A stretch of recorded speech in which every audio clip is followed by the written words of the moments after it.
for some odd reason. I don't know why, because they're going to help you make a bunch of money. They hate money. That's why. Yeah, I guess so, man. So the current state of the marketplace for crypto, what's going on? We should have them introduce themselves first. Yeah. Intros first. All right. So yeah, my name is Miguel. Dollar Cost Crypto, DCC, Hex Jesus, a man of many names. Co-founded the Crypto Mindset course with Charlie back in 2020, and we've helped onboard 16,000 red pillars into the crypto space. So, yep. Yeah. Charlie from Cultivate Crypto, been doing the same thing as Miguel, helping people get into the crypto space since 2019. We helped Myron get in, we helped Fresh get in, we've helped the lovely crew in the background start getting in and making sure that they're in the right position for the bull market. So, you can follow me on YouTube at Cultivate Crypto on YouTube. It's the best place to follow me. And I remember a couple episodes ago, you gave us some good advice about crypto.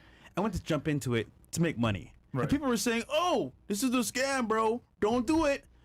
Now look what's happening now in the marketplace. It's insane, but hey, there you go. Yeah, I mean, each cycle has like a different little bit of a rhyme to its reason, right? Like in the last 4-year cycle, what we noticed was, well, there's two things that we look at, right? We look at the 4-year cycle and we look at the 60-day cycle. So shout out to Bob Lucas, who came up with the 60-day cycle for the crypto space. He found that in Bitcoin. We back tested it. It's actually a legit trend. And so if you're looking at the short-term cycles, like the 60-day cycles, what we find in those is in the last 4-year cycle, Bitcoin would have its dip prior to each quarter by about a month. So if the new quarter started in October, then September would be where the dip was, and that would happen quarter on quarter. Now, because the 60-day cycle doesn't happen on a quarterly basis, and Wall Street moves on a quarterly basis, and Wall Street's getting into the game, now we see the 60-day cycle landing about a month to a month and a half into each quarter, right? And so this is why we time the Crypto Mindset course to come around the time where we get the end of that 60-day cycle dip, and at a good portion, a good dip in the 4-year cycle, so that way we, essentially have still some bull market to go. So the simplest strategy in the crypto space that people do is buy 6 months before the Bitcoin halving, which was on April 19th, earlier this month, and then they sell about a year to year and a half after the Bitcoin halving. So we got pretty much a full calendar year left to go in this bull market for crypto, and I would say at latest, a year and a half or so until the end of the bull market. But it might not seem like a long time, but if you remember back in 2020 into 2021, the best gains were had from pretty much right after the halving into the end of that 4-year cycle. Okay. Yeah. And most people won't admit that either. They'll come in, it's always time to buy. Right. There is times not to buy. Right? Correct. Yeah. And we try to be honest with everybody and say, like, hey, we could be selling at the very top. We could have sold. Bitcoin hit $74,000 when, just like the other week, right? Like basically mid-March. And so, we could have been like, hey, we're going to sell the course at this time. We're going to talk about the, people getting into crypto at the top, get people in at the top. And then what good does that do anybody? It does nobody any good. It just, you'd convert more sales, but doesn't make any sense, right? So what we try to do as a business is make our customers more money than any of our products and services cost, right? And by doing this at the opportune time each quarter, we make sure that while the bull market's still going, people can get in and make a profit kind of from the get-go. So we tell people the simple strategies about how to get in and make sure that they don't lose their ass to begin with, and then how to ramp up risk once you understand this space more and more. What's the biggest mistake people make getting into crypto, you would say? Biggest mistake? I guess the biggest mistake is really not knowing what coins to buy, and then from there, leaving them on exchanges. Because when everything's good, everything's fine. But as soon as prices start crashing and like the bull market's over, a lot of these exchanges run out of liquidity. They start having problems. They were kind of running deficits, and then you lose all your crypto. Wow. This has happened a lot. That happened with STX. SafeMoon? Safe, yes. Well, safe. Yeah, SafeMoon was just a scam off the rip. I promise you'll be safe. Not so much. But yeah, not so much. So yeah, those are some of the biggest mistakes there. Then from there, it's mostly people not knowing how to secure these wallets and stuff, and moving funds. There's tons. People don't understand you can't send Bitcoin to an Ethereum address and vice versa. And if you do that, you lose your money. Damn. Right, so it's ultimate responsibility at the end of the point, but it's ultimate power, because at that point no one can rug you. You can send your money to anyone, anywhere in the world, 365, 24/7, no holidays, break, doesn't matter. You wake up in the middle of the night, oh shit, my girl, you gotta move money away. Whatever the hell it is, but that's the power of crypto. Yeah, you could show up on the other side of the world and your money could still be there, right? You can't do that with a bank account. That's true. Yeah. Yeah. And guys, get your questions in now because we're gonna have a Q&A at the end as well. So as you guys know, Charlie and Miguel have been friends for the show for a very long time. We've been working together for a few years now. Yeah. And one of the things that we always get is, oh, these guys are scammers, crypto scam, whatever the hell you guys want to say. So what we went ahead and did was we pulled up. We got a website that we're going to use here. Yep. We're going to pull it up for you guys. And we're going to tell you guys, last time they were on the show was January 29th. Right? And just to let you guys know, right? Because I've always kind of laughed whenever people call stuff like this a scam. 9 out of 10 times you're poor. So let me just show, because men lie, women lie, numbers don't. Let's pull this up real quick, Bills, because I want to show the people this, right? So let's go with Bitcoin. Yeah. Right? It's simple. Everyone knows what Bitcoin is. On January 29th, earlier this year, Bitcoin was, what is that? $42,950. Today, it is. You can see on the top left of where $63,812 as of when we're recording this video right now. And the all-time high is about 73,800. Yeah, and now during that period. When was that? When did it hit that 73K? March 14th, right? March 14th. Yeah. So literally, about a little, before 2 months, like a month and a half later, we were pretty much hit Bitcoin high. So, and we told you guys, buy now. While it's low, get the course, get in there. And obviously you get a bunch of idiots in there that say, oh, this is great, right? And here's the thing. You know what the interesting thing is? This isn't even one of the best, performers. Let's go Ethereum real quick, right? So that's Bitcoin. So we told you how to get in. It was 42. Now it's 63K. And then it hit an all-time high of 74K in between the time. Now here's Ethereum. Right now it's worth 3,200, right? For one Ethereum. Yep. When we told you how to get in, it was what? 2340. 2340. So about $1,000, right? And that was just on the last show. You got to remember as well, we came here November 21st, 2022, right? Yep.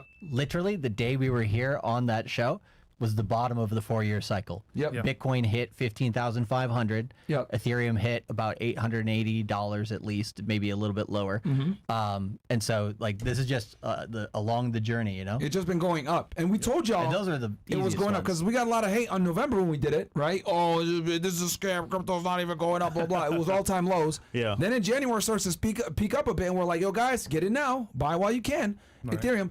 And then on the last show, also, we mentioned a couple other coins. What are the coins we mentioned? Solana? Pepe, Ton Token, Phantom. Let's show Solana. Yeah. This one's interesting. So Solana at the beginning of the quarter and stuff, it was $100, shot up above $200, I think $220, $207 there, and then came back down. Right now it's at 130. So it doesn't matter if you had just listened to what we had said, you'd still be up like 37% on your money. Tell me what other asset class is going to give you all that. And I'm a real estate guy. I'll even tell you you're not going to get that on real estate that quickly in a few months. So if you guys had listened to us and bought, whether it be Bitcoin, Ethereum, some Solana, right? And you took the action back then in January, you would have gotten significant returns. And I remember you saying Solana was okay. You weren't really into it that much in the past, but then you saw, you know what? I'm not coin agnostic. I see the benefit here. Yep. Right. I'm hopping into it. And at that time, Solana was $18. Right. So we were recommending since 14. I bought personally at $18 and $25, and it went as high as 200 and change. And that's come back down. Now it's going to ramp up again to shoot back up again. It's going to go higher. It's almost like you guys have a crystal ball. Almost. Yeah. Cycles, man. Was there another coin that we wanted to show on here? Let's go to Pepe. This is Pepe. We were laughing about meme coins. We were talking about Dogecoin and stuff like that. So Pepe's one that we mentioned, right? Okay. Bro, we need a pug coin. Yeah, this coin was legit. So you can't tell with all the zeros, but effectively, it went from $400 million market cap to currently $3 billion. If you have them press market cap, you can look at that. So where it says price, it says market cap. Right there. Because it's hard with all the zeros. So basically, So if you go back to the beginning. So basically, if you put $1 into this, right, it went from like 400 all the way up to the 3 billion and stuff like that. You're basically up almost 8 times on your money. Damn, if they got Pepe. If you have Pepe, exactly when we talked about it last time on the show. Wow. Yeah, And it's because we went into a meme coin season. Gotcha. Yeah, which we were playing around with it because everyone was making. We were like, what's a coin every fucking bartender, every stripper's got in Miami? Okay. It's going to be it was Shiba Inu and Doge, right? Yeah. And we told our guys, get whether we like it or not, Dogecoin is like the it's like the Bitcoin of the meme coin, just because of how old it is, right? So even a meme coin example went up. Guys, I think the takeaway here is that if you had just simply listened to us and at least got the course and bought, whether we're not even telling you to get Pepe. We're telling you like if you got like a stable coin like an Ethereum Or Bitcoin. you would have been way up, or you got Bitcoin, you would have been way up, right? And then Solana, right, pretty stable, went up. The high was 220, you said 220. 220, and then now it's 137. So even if you bought it back then for 100 and bought a couple, you would have made a bunch if of you were money. unsure, that's fine. Do your own research. Yeah. Yeah. Yeah. Well, and that's what we give people the keys to do in the course, right? Is we show them, hey, here's how to do research. Here's the research we've done.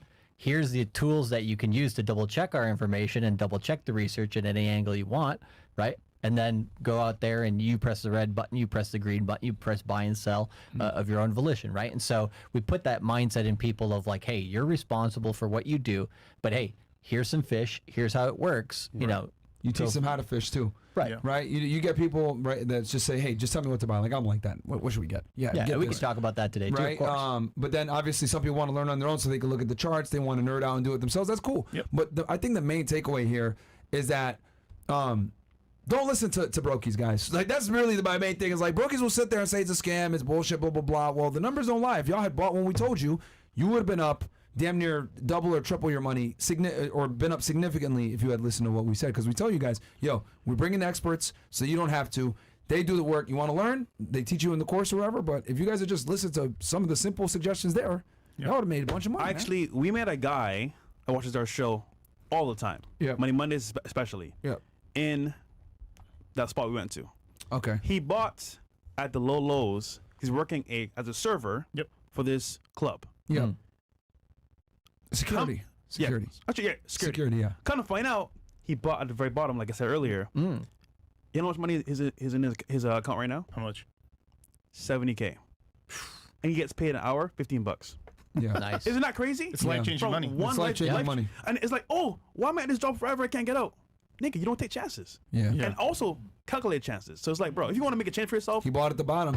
Like he took a chance. He bought at the bottom, and then now he's up significantly. He could walk away from that and he job showed if me he on his really phone, wanted like, to. everything. It's like, yo, Yeah. props to you, bro. Good Yeah. job on that. You know, it's fantastic. Yeah, and kind of like you said before about common mistakes, right? Mm. Like that's the other thing is like sometimes the course is great for insurance, Mm. right? Hey, here are all the mistakes you can make.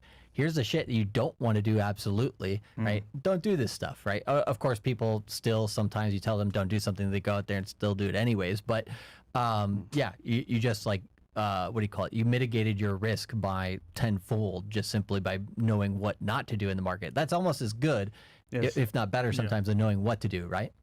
And now he's gonna buy a property with that money. Smart guy. Yeah. So there you go.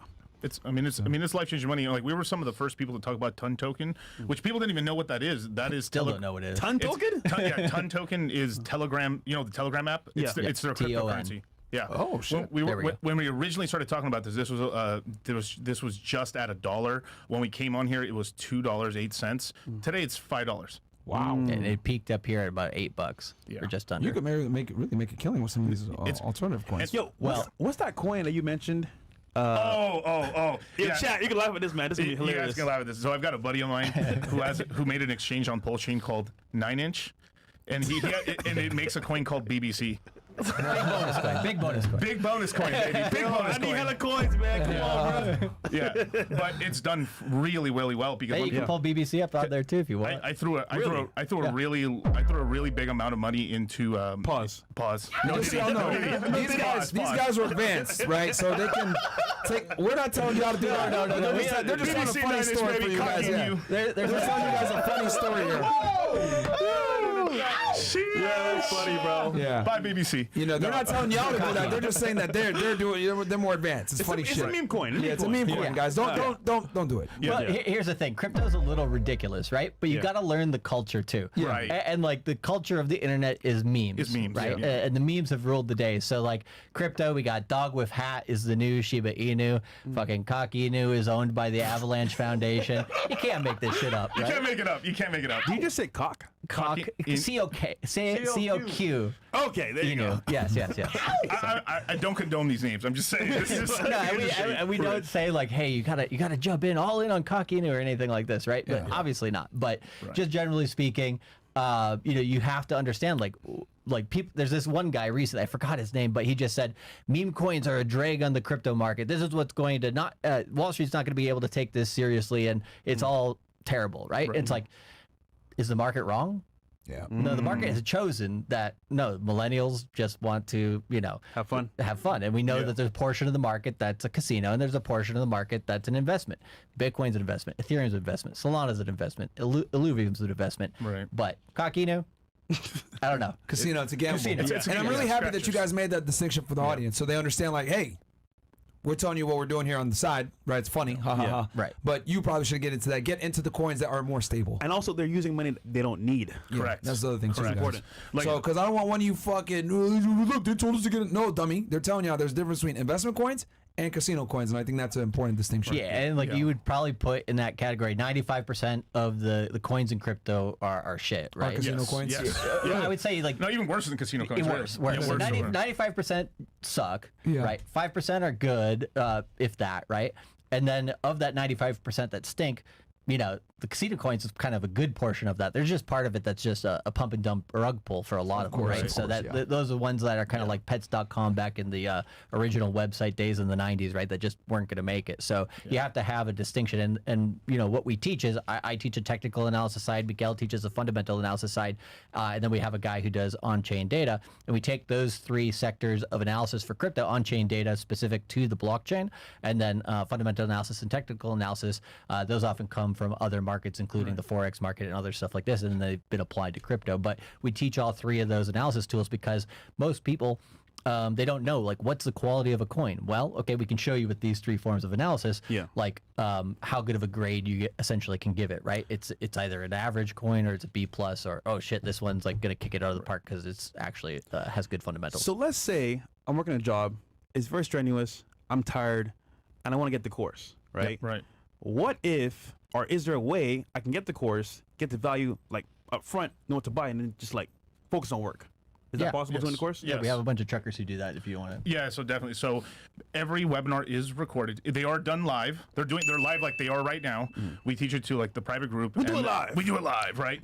Warts and all, right? But once it's done, we have it up within 24 hours. People then can review it. And then we give them a schedule of like, here's all the stuff that's happened in the classes. People have to take it in order to like get it in. But eventually some people just jump around and stuff like that. But we give people a kind of a lexicon in terms of like different words, like kind of like the vernacular that we use in crypto. We get them used to like what's memes, what's funny, what's not funny.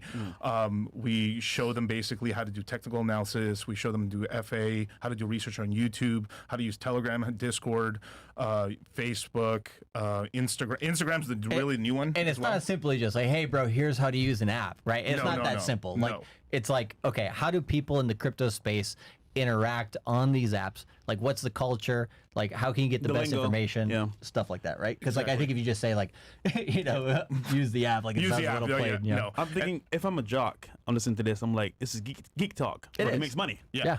So, Yeah. so we have a coin list as well in there of like all these coins are good. All these coins are good, but then you have to like choose the ones that speak more to you, right? Yeah, As you're not well gonna as be able to buy every decent coin in the market. You just have too much. and we have example portfolios, and one of the portfolios is basically someone who's really like a working professional that's really busy. Yep. You know, if you don't like, I want to get some crypto gains, but I got to keep it really like as risk free as possible. This is just Ethereum only, Bitcoin only, or a fusion of something like a little Bitcoin, a little Ethereum, and a couple of coins, and that's it.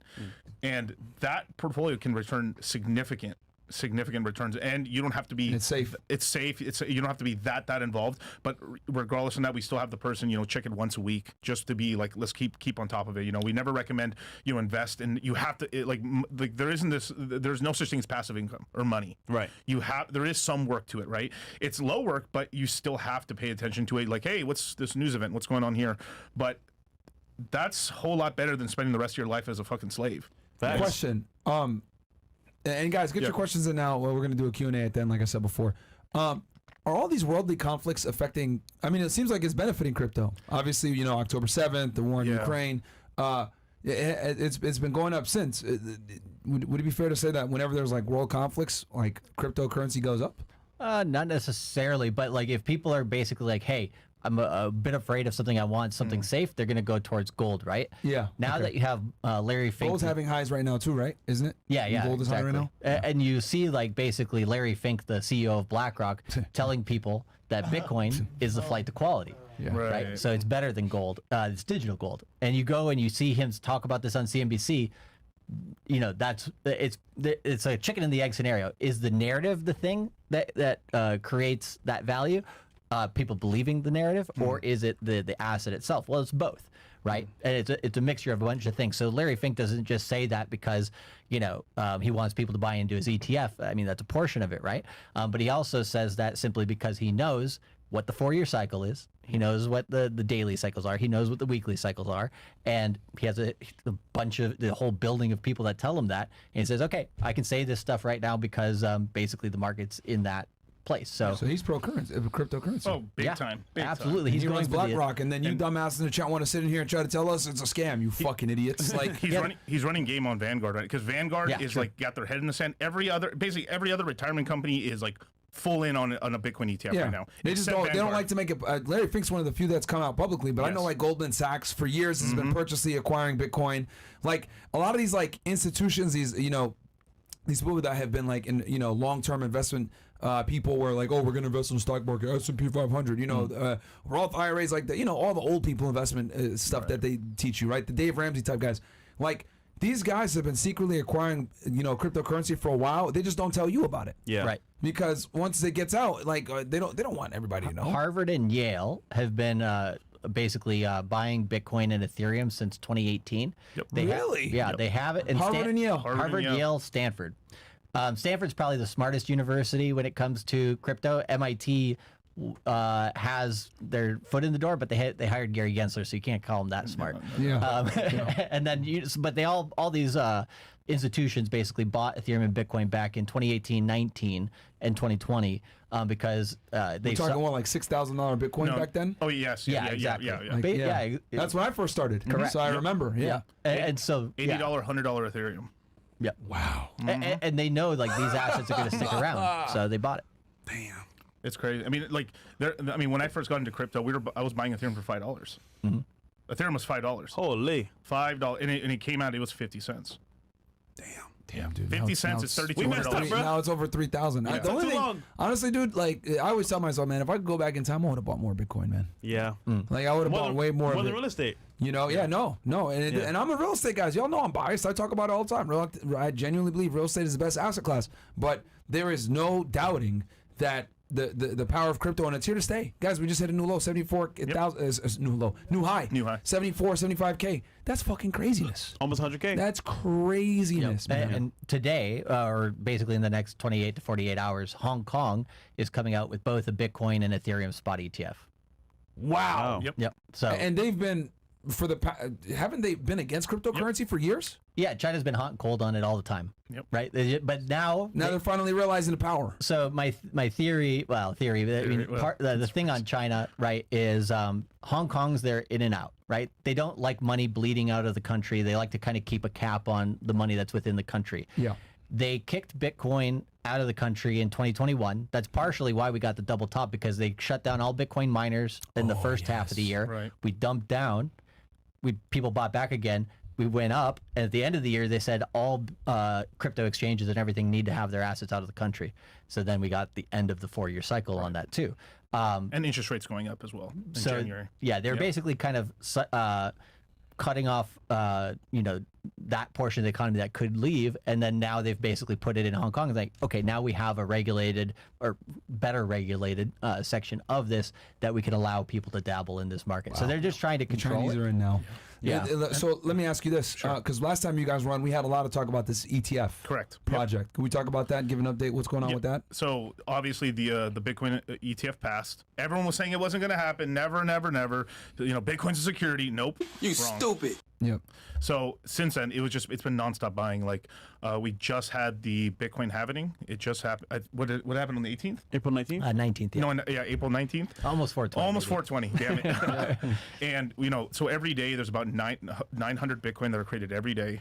After the halving, so today only 450 Bitcoin are made a day. Each one of these ETFs are buying over 500 Bitcoin a day. Wow. So like they're destroying the supply right now, and this is why the prices keeps ratcheting up and stuff. Because I mean, imagine like you're a boomer right now. You threw a little side money into this ETF, and you're like, holy shit! they throw 1% in it and they're up like 2-3% on it now. They're like, oh man, there's some serious. Compared to other ETFs, that's a wild return. That's a wild return. Now, BlackRock and all these guys are charging fees up the butt off of it, but everyone's making money on it. So that's what's happening. Is that this is why the ETFs are so huge, because it's the first time you're having retirement funds, retirement money jumping in. That's the biggest asset pool on the planet. The traditional investor is 401ks, okay. 401k. Those guys, right? Your grandparents, etc. Those guys are okay with going into ETFs. Yep. Correct. Right? They feel way safer. It's on the exchange. Okay, I get it. Whatever it may be, they're way safer being on ETF. But I mean, it proves that it's here to stay. And then I think didn't we talked last time? So, so there is a Bitcoin ETF now. Correct. And then isn't there an Ethereum ETF coming? So it's applied. It's applied. So they're so BlackRock's really the one trying to get it past first and stuff. They're the first movers on it, but it can pass anytime from now to it looks like August 7th. Yeah, it's so- more So you wanna May explain it? May 23rd and August 7th are the 2 dates that have the next deadlines for them. So ARK Invest, which is Kathy Woods, When did the BTC ETF come out? January 10th. Okay. Yep. It had come out right after. And so the January 10th ETF deadline was the final deadline for ARK Invest, which was Kathy Woods' investment fund, right? She's big in Tesla and Bitcoin and different things. Right. But the actual final deadline for the Bitcoin ETF for BlackRock was in March of this year.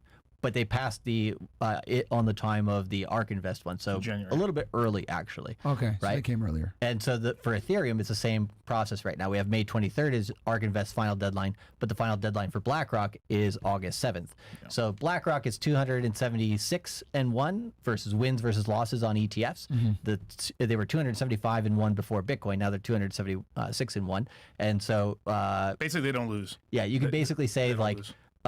So August 7th, we're getting an Ethereum We're getting ETF. it We're no getting matter Ethereum what. ETF. Yeah, pretty And- much. yeah, Larry Fink has already said if they declare Ethereum as security or non-security, it doesn't matter. They're still going forward with it. You know, it's interesting because I don't know if that's what you just said hit mainstream news. I've noticed that It with has in BlackRock, crypto. it has in the crypto world, but Yeah. like for the normies, they don't know that, No, no. right? And then the normies also don't know, which I've talked about, whatever, because we also get idiots in there that say, "Oh, the real estate market's going to crash. Real estate market's going to crash." Well, just so you guys know, BlackRock has been buying single-family homes for the better part of the last 3 years, Yep. right? And they're still acquiring single-family homes because there's a shortage. So if you want to make money, you got to do what the people that have money are doing a lot of the times. It's just that they don't publicize a lot of it, right? We told you all that a lot of these banks, these historic banks that have been all about the stock market, whatever, they've been quietly acquiring cryptocurrency. But now you see here with BlackRock, what are they? They're gonna make an ETF for Ethereum. That's crazy. I mean, if anything, what are they doing? Trying to discourage you from buying. Because Exactly. They know Correct. if you don't Correct. buy, they'll buy from you. Exactly. And they're acquiring these single family homes. Like It's smart, though. I've realized that like these mainstream news channels, what their job is to like create fear and panic Yeah. in the general public. But- Oh my God, I can't buy milk and eggs. Great. They want you worried about fucking milk and eggs instead of investing Investing. into single family homes, Yeah. which Yep. are going to be the future, right? Because we know that there's a shortage for that, 5 million around. And then they don't want you investing in cryptocurrency because they make all the money. Right. And Bitcoin is literally digital real estate. Yes. Right. So that's how everybody's looking at it in Ethereum as well. So they're buying up the digital real estate. They're buying up the Because real there's only real a certain estate. amount there, and there's only a certain amount of land. Same situation. Yeah, and peep this. So this is so one of the reasons why it could get it delayed a little bit to August is that Ethereum ETF might have a dividend with it. So that's what they're fighting about. Which because- Bitcoin doesn't. Which Bitcoin doesn't. So A dividend, like for holding it. for holding it, yeah. So you basically, can you explain to the audience what a dividend would be? I guess as far No, as like holding. in traditional space, in the traditional market, it would be from profits of the company. So that, let's just say like Costco made $1 billion, so they distribute $1 billion for equally for investors? every share, right? Now with this dividend, it's going to be based off inflation. So Ethereum inflates, has a positive inflation rate, but the more transactions that are done in Ethereum, it actually becomes deflationary. So it still can pay out inflation rewards, but the total supply is actually staying stagnant to going down over Based time. on revenue, Based essentially. based on revenue and how many transactions are done on the chain. So this ETF is going to be, it could be really special because it could pay a 3 to 5% dividend. So imagine you're getting something like Ethereum that's gone up like $1,000 in 3 months, Yep. just chilling, you haven't done nothing, just bought when we came on the show, boom, you made money, and on top of that, you've got another 1% more of your money, and that becomes really lucrative because baby boomers are almost all retired now or entering retirement, and they need income. Because this is why the stock market and everything's like really messing up, because you have the largest workforce in America leaving the workforce, and they're no longer buying stocks anymore. They're, instead of being net contributors, they're net drawers on the system and stuff. So this is why like there's so much problems around the world and stuff, is because this is why banks are printing money, is because they have to pay for these baby boomers to retire. There's baby boomers that have been putting nonstop into 401ks, and now it's time to draw it out. It's you know, this whole, I mean, you eventually, this is a big red pill that we tell our guys, is that Social Security won't be there for you, motherfuckers. No, it won't. Yeah, no. It's literally bankrupt by 2035. Yeah. Dang. By 2035, that means it's going to be like 2031 when it goes bankrupt. Yeah. Right? Wow. But all of finance, I'm both saying this as a joke and seriously, is a Ponzi. Because it's all about supply and demand. It doesn't matter. You could, like, if no one buys Apple phones, no one buys Apple products, it's the best company on the planet, and it'll go to zero. Because there's no demand for it, right? Now, obviously, I know that, you know, there's companies that actually create real physical things. You need food and stuff. Like, there's real things you need in the world, of course. But if you look, I mean, most of the countries, I mean, almost every developed country's economy basically runs on this single thing. The central Ponzi of all Ponzi's The is Bank of International Settlements. well, yeah, Bank of International Settlements. But what actually tells a country to really grow is the birth rate. If there's more babies being born than people are dying, economy's great. If every couple in America had 3 to 4 kids, there wouldn't be a recession right now. We'd be in a baby boom right now. But because we're at replacement and below, we're below replacement. We're Yeah. below replacement actually. So we are, and we're the best country on the planet when it comes to in terms of developed nations. Yeah. We've got the best birth rate. Korea is so damn bad. They're on their hands and knees. I mean, literally, their prime minister is basically on his hands and knees telling South Koreans, please fuck. Please fuck. Japan's right there with them, right there. I mean, China, it literally is like dunzo. I mean, they're about to have a 50% collapse on their entire population in the next 30 years. Just because there's that, it's because the one-child policy just messed them up. You know, basically, like, because they couldn't pass property over to women. So what they did is everyone had men, and if you had a woman, they would throw them away, or they were, you know, it's fucking horrible. yeah. It's horrible Yeah. shit. Like, and then what happened was it became a part of culture.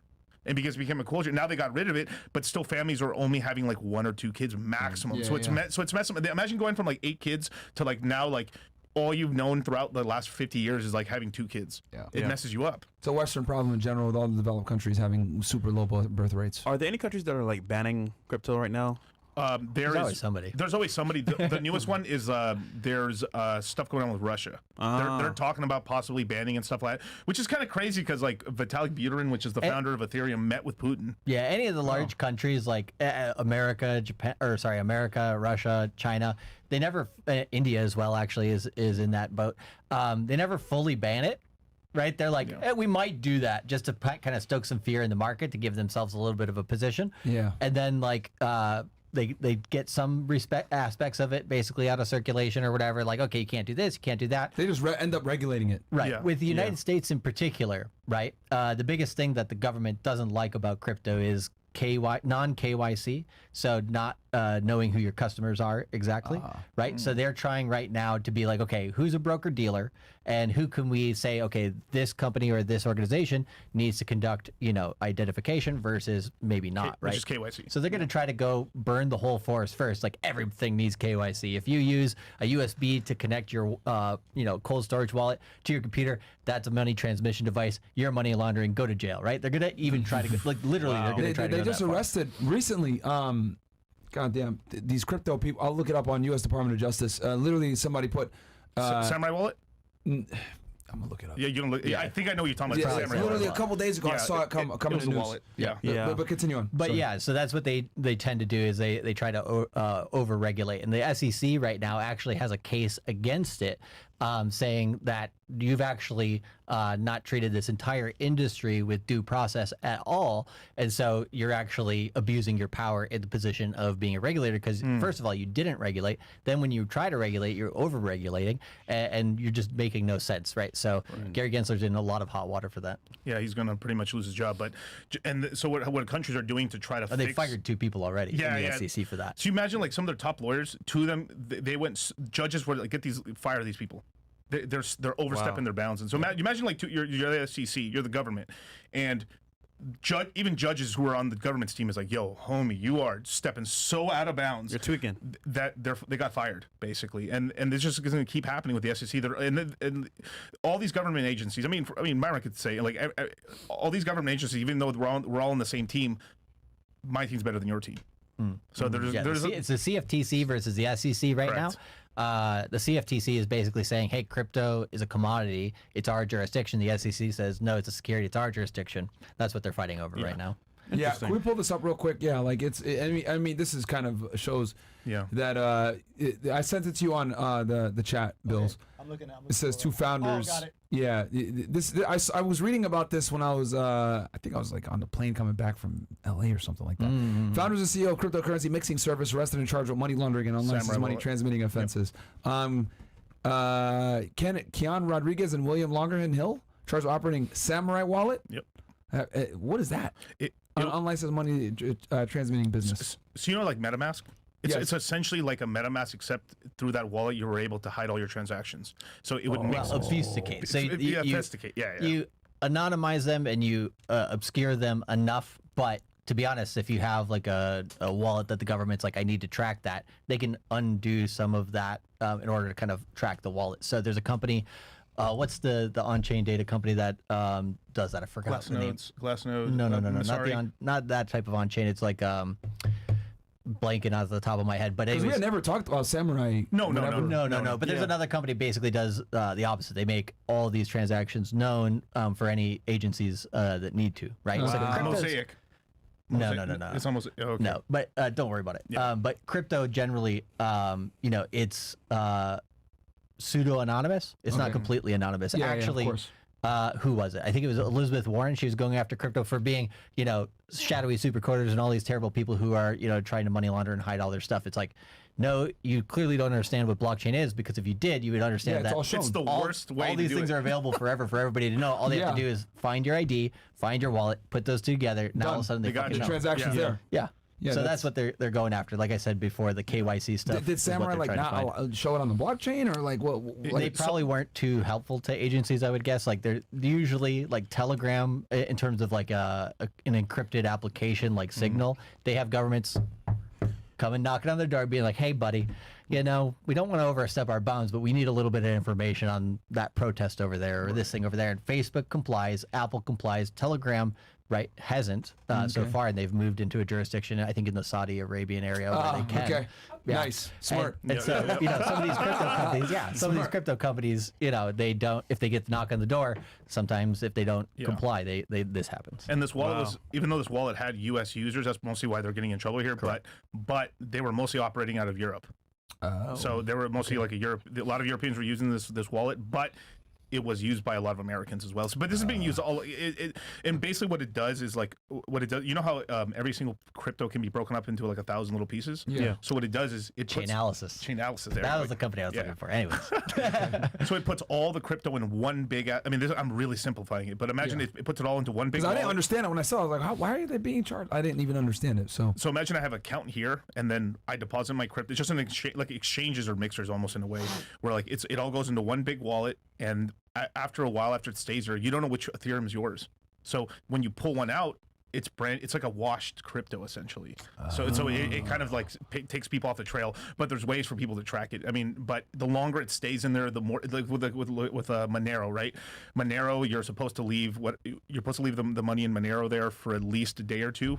If you transact faster than that, then they could track you. Actually, so Monero is like the safest one to do that, but that's actually a cryptocurrency versus this was a wallet that just helps you do that in general. Yeah. And stuff. So you're saying, let's say I commit a crime and I use wait. crypto. they are fast as fuck on that shit. That's how they catch you, basically. Chainalysis will be like, the FBI will basically be like, okay, Chainalysis, okay, find this hacker. This is the wallet that we know. Here's all the information. I think the one that was the biggest that I'd seen recently was towards the end of the last bull market. I think it was like $150 million, $200 million had been stolen from a corporation. Within 24 hours, they had this guy geolocated, tracked down, and had authorities at his door, basically being like, hey, bro, we won't throw you in jail for too long if you comply. Basically, go from a black hat to a white hat hacker and basically help us. And you give back this money.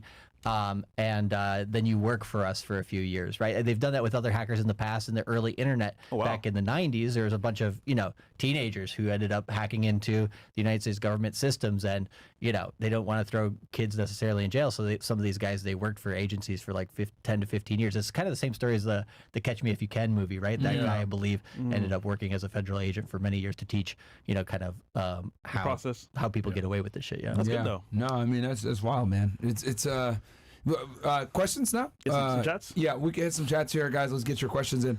Interesting stuff. Ricky Jones goes, shout out to Charlie and Miguel, was in quarter 1 2024 course and Citadel. I've invested a good chunk of fiat in crypto, and seeing my money double in a few weeks is insane. Myron pushed me to make $1 million in a year and lose weight. Now Charlie and Miguel got me on path. Hey, bro, that's what we're talking about, Good baby. job, Shout bro. out to you, man. Milk Sports goes lactation. Okay. Alman Howard says, "What's up, guys? Was an honor to meet you guys this past week. Shout out to Charlie and Miguel. Just signed up for the course. Hey, man. Shout out to you guys. Bro. Link is below, guys, to get into the course. By the way, it closes on Sunday, I think, or Yep. yeah, Sunday. it'll close you on guys Sunday will for us. keep it open to Sunday. So get in there, guys. Honestly, like if you had listened to us before, you win a bunch of money, and thankfully we're not in the highs right now, so you can still get in now at a decent price. Yeah. And I'll give you a little bit of juice on that too. So looking at the 60-day cycles for where we're at currently and everything, we've had this thing called a left translated cycle where we went up for 19 days and then you basically go down into about day 50, 60 on one of those types of things. I go into detail about it on the course if you really want to know the cycles, right? But it's too much nerd shit for this show. Top dork. Let's go. Yeah, top dork, right? Top dork. But essentially what it means is between May 9th to 19th, that's the most likely period to have lows on Bitcoin in the temporary short term. So on the short term When cycle, do the classes start? May 10th, May 10th. Friday. Okay. Yeah. So that's why we line it up Smart. with. Yep. And so like We're trying to make sure you guys make money. Yeah. That's what we're trying to do. Exactly. Guys, you guys don't understand that if you guys don't make money, they can't They look do bad. it. They look Yeah. bad. Yeah. People Like- have to make money. You have Yeah. to understand too, like we're not trying to we could have easily come here when Bitcoin was at 74,000 Yep. and say like, look at the prices, holy shit, right? And then you guys would have bought, then you guys go like instantly and not in profit. So it's like, oh, I bought Bitcoin, I bought Ethereum. Oh fuck, I'm down a couple $1,000s now. They need you guys to be in profit. Like, Yeah. dude, like Yeah. you guys got to understand. Like, they don't. It's not a W unless you guys make money and get W's. Correct. Yeah, and so if you look at let's look at daily cycles, let's look at 4-year cycles, and then let's look at liquidity cycles for how that affects crypto, right? So the 60-day cycle, yes, we have a low coming here in that early to mid-May period. Best time to buy. Even if you're just watching the show for free, you don't get in the course. If you don't know what to buy, Ethereum, Solana are probably the easiest ones. There you go. Don't say I never did anything for you. $137. Yep. And You can get it right now. You can literally get it right now. Illuvium's good too, but Illuvium's hey, good too, yeah. do your research first. And so basically, that period of time is going to be the best period of time to get in. What price is Bitcoin at the time? We don't know. Could hold above 60K. If it drops below 60K, could go down to like 52 to 55,000. It's not going below 50,000 most likely. So there you go. You got a band of risk to play with. And then when Bitcoin's in those areas, that's where you can then basically buy the altcoins that you like. Because as it was well. sitting in the 20s to 30s for the past few years now. Yeah. Yep. So it hit that high of the 60K like 2-3 years ago, and then it just sat around 20-30, and then it hit the low 15. Now it's back up. Yeah, and so that's where the timing is for the daily cycle. But let's go higher, right? So let's go to the 4-year cycle. What just happened? We just had the halving here. And if you look at after the halving, sometimes there's a dip, which is what we're getting now. Right. But 3 to 6 months post halving, so that would be basically July to October. That's usually some of the best performing periods in all of crypto. So if you basically Hot boy summer. yeah, if you prepare before then, prepare before the end of May, essentially, right? You buy in May and you don't go away, right? You do the opposite of what Wall Street does there for this particular cycle, simply based on the 60-day cycle and the 4-year cycle. Now, the two other things that you can add onto it, one is a crypto thing, one's a non-crypto thing. If you go to I think it's capriolinvestments.com. I don't think that's the actual website, but if you put that in Google and type in production costs for Bitcoin, there's some really nice charts there from a hedge fund. And basically, Bitcoin's production cost is its value to mine one Bitcoin. How much does it cost? Before the halving, it was about $64,000 to mine one Bitcoin, and Bitcoin basically had gotten up to that number. Yeah. Now, to mine one Bitcoin, it's about $98,000. And Damn. Yep. Crap. if you look at the history, right after the halving, that doesn't necessarily meet the price. But 3 to 6 months after the halving, it does, which means probably most likely, if Bitcoin's history is anything to go by, we should have $100,000 Bitcoin within that period of time, simply because Bitcoin should go above that price So you again. think 3 months from now? 3 to 6 months. From now. So my guess is early September to early October, that 1 month period. That's my aim for when Bitcoin hits $100,000. Wow. And Or early 2025. no, for 2024, September, early No, September. but I'm saying between September of this year or early into 2025, maybe even January. No. I'm putting 1 month band on it. I'm saying September of this year to a beginning of October this year. Wow, Oh, wow. 100,000. Yeah, I think and that's just the beginning. 'cause based off of trends that you've seen already in other 4-year cycles. based on the production cost of how much it costs to mine one Because Bitcoin. they'll have to go to that price, or every miner is going to be basically on a huge loss. Well, yeah. What happens is the miners who are at a loss, they shut down, they sell, Yeah. they get out. You get a dip from that, and then all the other miners who are still there, 3 to 6 months after the halving, it goes up to meet that demand. And if you have more demand from Wall Street than we've had in past cycles, Yeah. you should go above there. Wow. So, and then the last thing is the liquidity cycles. So the global Super liquidity important, you guys. cycles. This is super important. Global liquidity cycles basically they move on 6 year cycles essentially. But there's a guy named Michael Howell. He's one of the foremost experts in global liquidity cycles, Yeah. and he's basically said we have global liquidity cycles up until the second half of 2025. So what that means is higher risk assets and stocks and crypto and stuff like this should have more purchasing ability, or people should be able to purchase them more with the assets that are floating around the world over that period of time, which happens to line up with the Bitcoin 4-year cycle, because Bitcoin's 4-year cycle, if it's any indication, 4 years before 2025 was 2021. We peaked in November. We should peak around Q4 of 2025 if the liquidity cycle still holds like that and the Bitcoin 4-year cycle still holds like that. So we have outside factors as well, kind of giving a boost to crypto. Okay. So long so story it's short- speculation, but it's speculation based on a multitude of different factors. It's an educated based on- guess. Yeah. And either way, yeah. it's going to work out. Yeah. Pretty much. It's a lock. It's a lock. highly educated, highly educated speculation based on past trends. Yeah. And history, yeah. And a lot of that global liquidity is because of a nation's. So every nation on the planet is in debt to itself, to itself, to its people, and to other countries, right? But what they have to do is they sometimes those bonds that they owe this money on have to get refreshed, right? So they then raise another amounts of money, then pay back the old debt with new debt. Just a Ponzi again, right? It's a cycle. It's a cycle, but once it's all stable, then they can print again, and this is why like you end up having like tops in like 2025, Right. and then afterwards, because they have to keep reshuffling all this debt. This is why it happens every 6 years. This causes huge problems because there's the governments really can't really print, and then this really hurts like the private sector and all the other sectors and stuff. So this is why usually we have like dips, like severe dips around that time, and then it recovers, and then people can money print again, and then we go back up. Yeah, and the reason why Bitcoin kind of works well with this liquidity cycle as well is because it came out as an antithesis to the banking system during the banking collapse in 2008, 2009. So Bitcoin came out January 3rd, 2009. We just happened to line it up pretty damn well. Yeah, with the real estate crash. Exactly. And Interesting. It's weird. It's just so weird how it always lines up, huh? It's just it almost completely always lines up.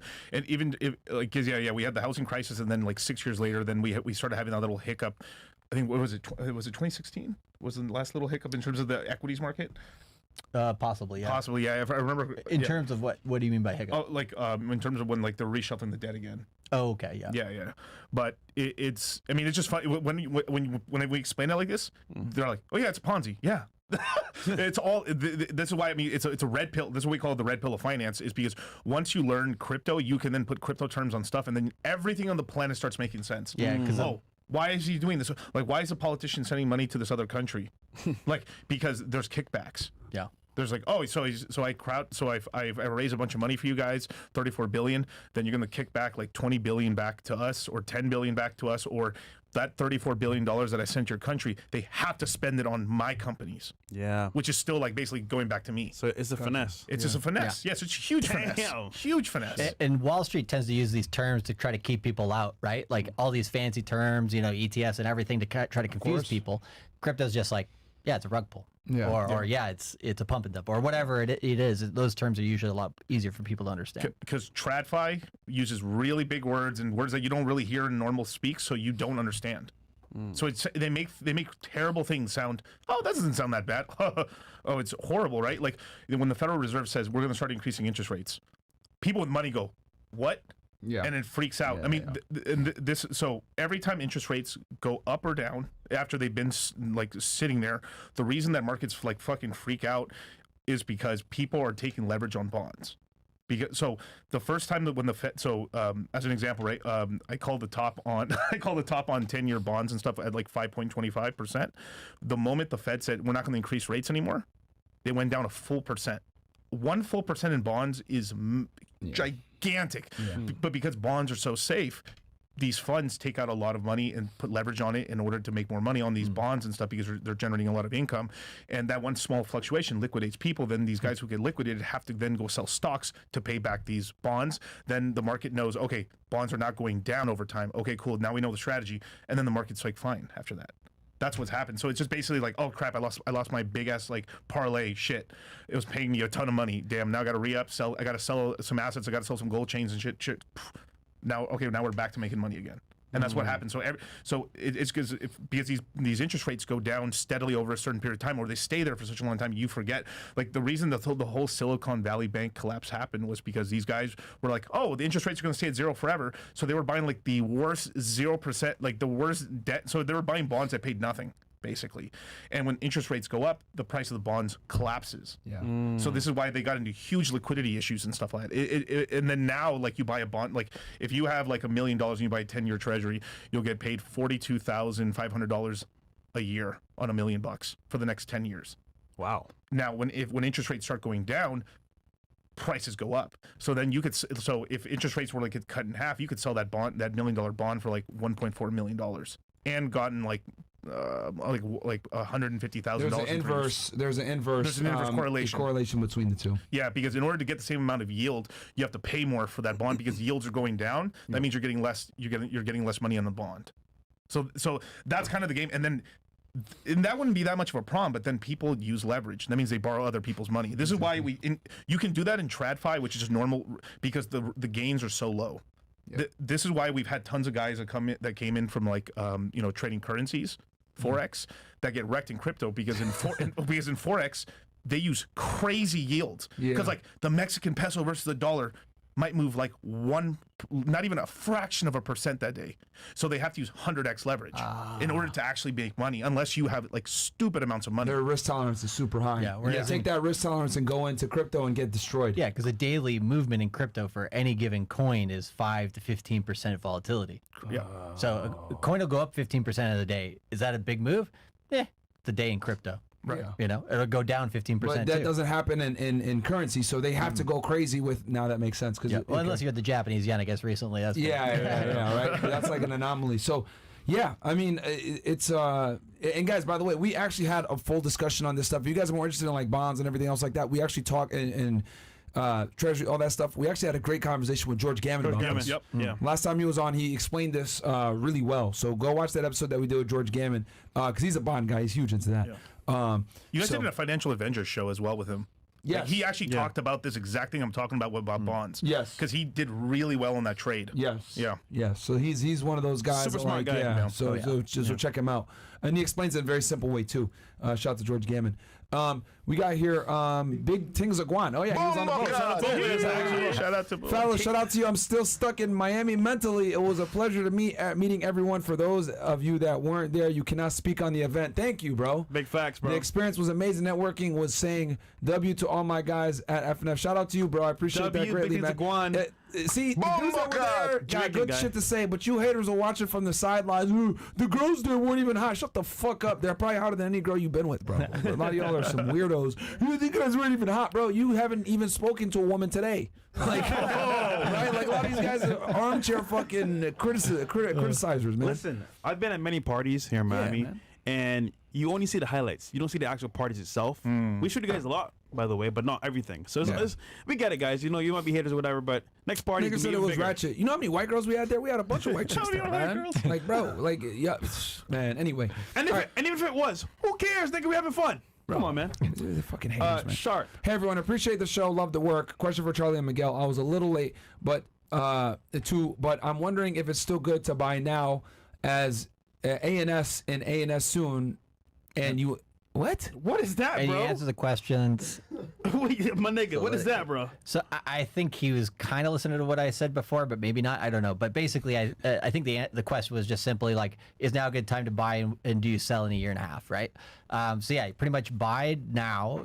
I suggest that you buy whatever it is in the crypto market that you want before the end of May. Before the end of June or mid-July is absolute latest for the current quarter. And then, yeah, if you sell basically dollar cost average out starting a year from now, and then about a year and a half from now, you're fully out of the market. It's simplest way What is to buy and work with the hold? cycle. Smart thing to do is buy and hold, man. Yeah. Yeah, and like, yeah, that's an interesting discussion too, right? Yeah. Yeah. Do you buy and hold only, or do you sell some, right? So the name of my channel is Cultivate Crypto, because we're not trying to cultivate dirty fiat dollars.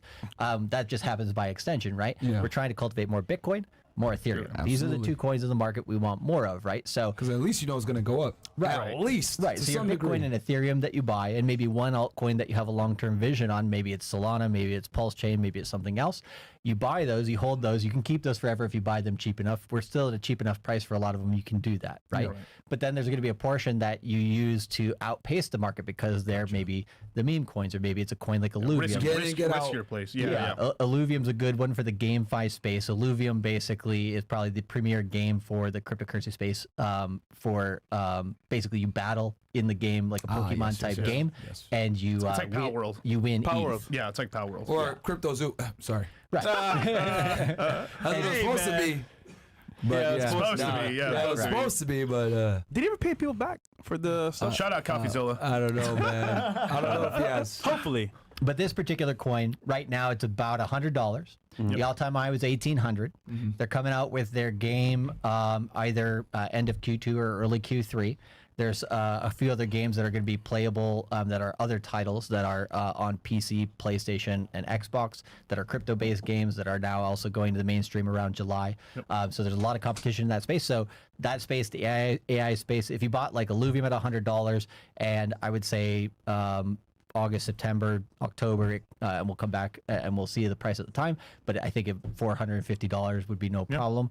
Bitcoin at the period of time will go to 100, so won't quite 2x, won't do a 100% move versus Illuvium here could do a 300% move or a 4x, right? So you basically 4x the amount that you've done against Bitcoin.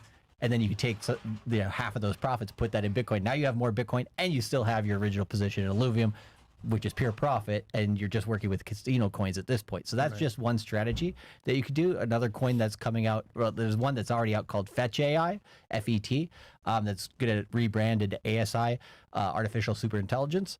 And the AI market in crypto is great because essentially what you see here is AI is a parabolic growing technology. Every time that AI comes in the news with a new ChatGPT, Sora, whatever it is, you often see the crypto AI coins go up, and this one is one of the best quality coins when it comes to crypto AI. So if you bought this, in the next 1 month and then held it until September, you'll make money there as well. The first time I recommended it on my channel, it was 23 cents. It's $2.19 right now. Right. And after the merger that it ends up having, turning from Fetch to ASI, this token's going to be like the Bitcoin of the AI coins. Correct. Basically from there. There's one other one like Render. Render's also a good one as well. This is one that if you bought it at the prices here in May and you held it forever, you'll probably do just fine. This one's going to do it. Another one is Phantom. It's I think it's 71 cents right now. By the time we come back here, I really truly believe it's going to be above like $2. It's going to be like $2.50, maybe even higher than that, because they have a huge upgrade happening called Sonic, and this upgrade can be also applied to Ethereum. It will be able to make Ethereum 10 times faster. So we're talking about transaction fees on Ethereum are going to go down by 10x. Wow. But this upgrade's so massive for Phantom because it makes it basically one of the fastest blockchains out there. And, they're starting to do a lot of big deals with Circle, which is USDC and stuff like that, which, it's JP Morgan essentially. Yeah. Yeah. And if there's anybody in here in the chat or whatever who's like really into crypto, there's a project called Aerodrome as well. Shout out to those guys. Base Protocol. Yeah, on Base Protocol, Coinbase basically made a layer 2 blockchain, or made a blockchain that's fast and works well.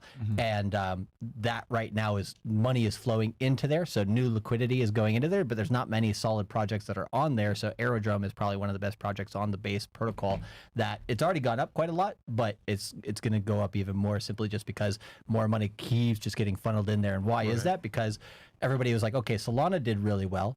Then there's this thing called Base, which is Coinbase's network. I think Coinbase is pretty much well known, right? So everybody in crypto is like, that's going to fucking do well, of course. So all this money is just going in there, and Aerodrome's a big benefit of that right now. And the big secret that's not a secret is that people are using things on Base protocol because they believe in the future there's going to be an airdrop. So at some point they think Coinbase is going to make a coin for Base protocol. Yeah. So if you've been using it, you've been yield farming, you've been playing around, that means you're going to get a fat drop of cash. Basically, these airdrops are massive. I mean, people who are using Jupiter back in the day got a big airdrop and stuff like that. It was like, I think it came out for 50 cents to $1.50, and people made a lot of money on that. Were using that and stuff like that through the Phantom wallet and stuff like that. And this is why we tell people just obviously make a brand new wallet and then play around with everything, because sometimes you get credits for stuff. Yeah. And you actually receive thousands and thousands of dollars of coins. Here's what day is it today? The 29th? 29th of April, yeah. Literally, there's 24 hours left, right? We have basically we have some connections with the Illuvium Foundation, just in terms of like networks that we've worked with there. They never give us any coins or haven't paid us anything, basically. But Illuvium right now, they have a free airdrop, which is you play the game and you earn Ethereum, right? Okay. And so April. Ethereum's a W. Yeah, April 30th is the cutoff for basically they gave us a couple links. If you go to our YouTube channel, Cultivate Crypto on YouTube and Dollar Cost Crypto, one of the last few streams, we put out the link where if you sign up, you'll be one of 40 people from our group who basically can join that. There's only 10,000 people who can join. Then over the next 1 month, you can play the game before it comes out, earn Ethereum So there for free. might or might not be a spot. Okay. They're putting out, what is it?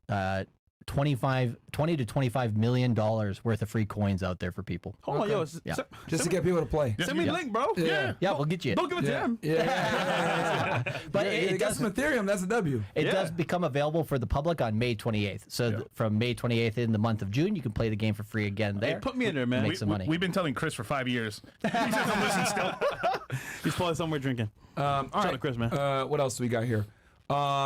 Rod Eric says, WIRL Studio Money Clips team. We got, shout out to the YouTube channel. FM Money Clips is on YouTube. Hell yeah. He's here in studio with us. Right, he's in the studio as well, grabbing some content. We got John says, fellas, what are your thoughts on Digibyte? Yeah, DGB. OG. It's an OG. Has 5 mining algorithms, real-time difficulty adjustment, and saved Doge from freezing back in the day. Top-notch security. It's not going to do nothing.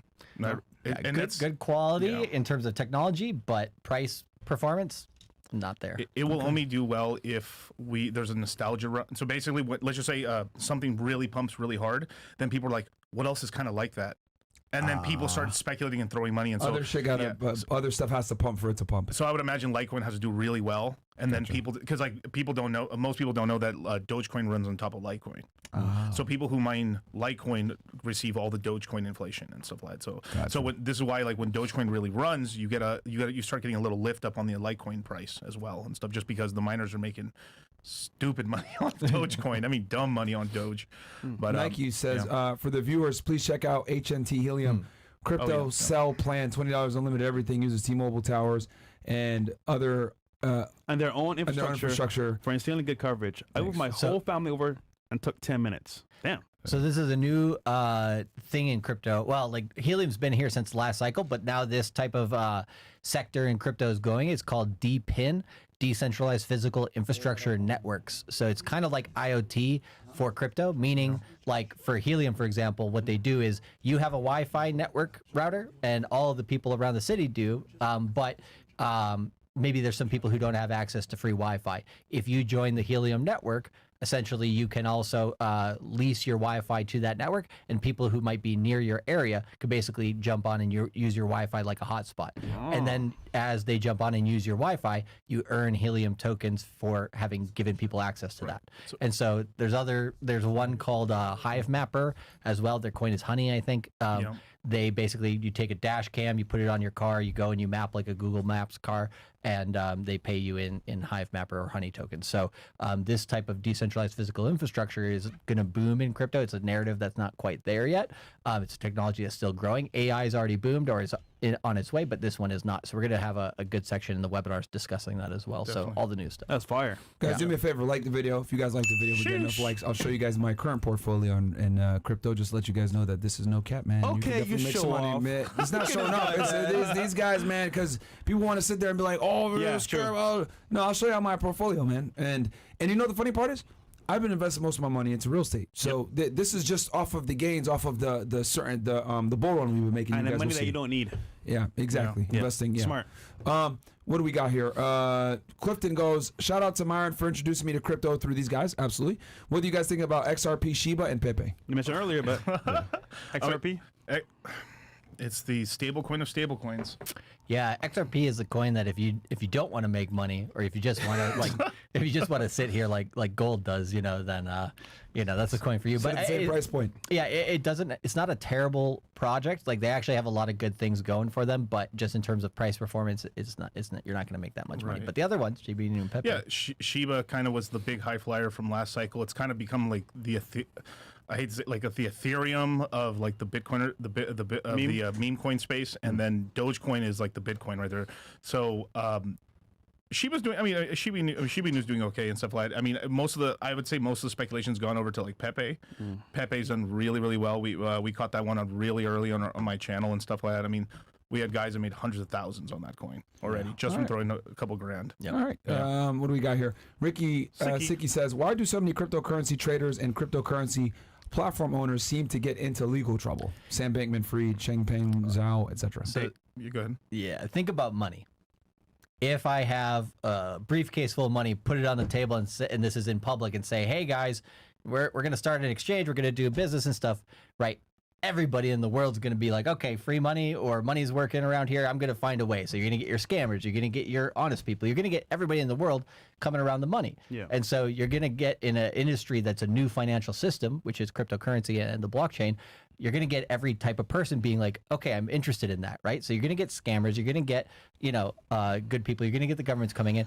It is the Wild West. You have to have this. And I think it's important that the audience understands a majority of people that use cryptocurrency are honest, hardworking people that are investors. Normal people. However, a majority of scammers and criminals use cryptocurrency. Yes. But see how the two are not the same, guys. Well, hey, if you look at the banking system, right? Yeah. If you look at HSBC as an example, right?